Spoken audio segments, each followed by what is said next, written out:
Okay. Come here, please, mijito. I'm very happy that my son and I could come to this thing. We're real fortunate to have been part of it. We're real thankful for everybody who gave so much of themselves to put it together, and we're real pleased for everyone who took so much of their own personal time to come and be with us.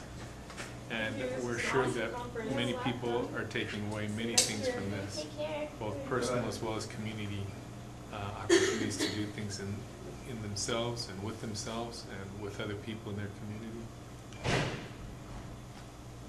I look forward to continuing personally my work in this vein, and I trust that everyone else is empowered and emboldened to do the same. Peace. All right. My name is Yahola, also known as Yahola from the Mvskoke people. I'm the co-director of the Mvskoke Food Sovereignty Initiative out of Okmulgee, Oklahoma.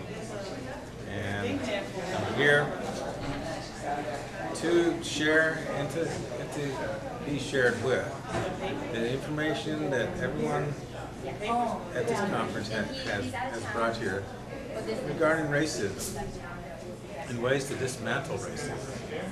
There is a lot of work to do, and many of us have been affected by that particular ism. And so what I'm doing here is basically educating myself so that I can go out and build a stronger capacity to be able to articulate the issues and making alliances, developing networks with other organizations, and for the food security issues. Racism in the food system is one that, as a Native American, we have a lot of work to do because of the federal Indian policies that we are living under. And as the presentation I made this morning was in regards to the historical development of federal Indian policy. And it has always been at the root of racism, discrimination, and I will be able to share more of this information in the future. I hope I can do that here again, but in a different, perhaps a similar but yet different context. But the institution here is one institution here in America that we have got to deal with. And if you look at the history of the development of these issues, we come to a point where we can't discuss this. I think we have to work with it. We have to work with the classes and the sexism and all of these isms that do give us some limitations. However, look beyond that to the future and say, I am not going to be controlled by this ism, and work hard, be focused, and make everything work. And so, and certainly work to provide food for everyone, fresh food, not the commodities of my people, and all the junk food that we've been handed out. So, this place, Growing Cruz Justice for All initiative, has been very good, and for me, and to develop friendships and expand my social circle. So thank you very much. I appreciate the time you have given me to give my message.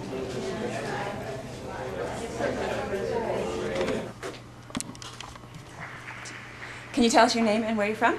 My name is Akiko Minami, and I'm from the apprenticeship program at the Center for Agroecology and Sustainable Food Systems at UC Santa Cruz. And what are you learning? What have you learned? That there are a lot of us in this movement that care about this, and it's been an amazing experience to be at this place, bringing us all together and having the openness for us to fully participate. That has been a blessing. What are your thoughts about race in the food system? We've got a long battle ahead of us, and yet I think the more we have opportunities to practice and speak up against it and work together and help each other gain skills that we can dismantle it little by little. What do you have to say to the other people at this gathering and beyond? Thank you for being here, my brothers and sisters, and let's continue to fight and work together and support each other and keeping at it. Hi, I'm Somali Jefferies. I work at 6th Street Community Center in the Lower East Side of New York, but I'm from Queens. My name is Ashley Richards. I'm from Florida, but I'm currently working in the Bronx. I know that one.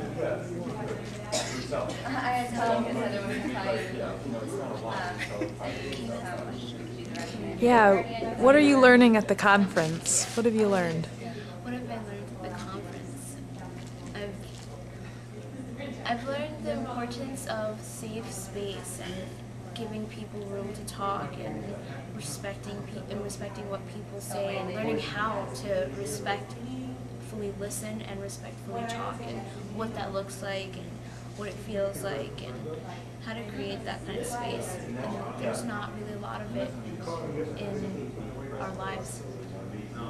I guess I learned a lot of things. I used to think about like food justice organizations, like really big ones that I don't need to name any of them, but we all know like a lot of big organizations that currently work in the United States. And I used to think that those were the only things going on and that there wasn't really a lot happening in other places of the country or internationally around food justice. And so this conference definitely made my eyes much wider as far as thinking about different movements coming from different places. And it was really nice to see that there's a lot of people of color here, and which is a little bit of a change from past workshops and conferences that I've been to.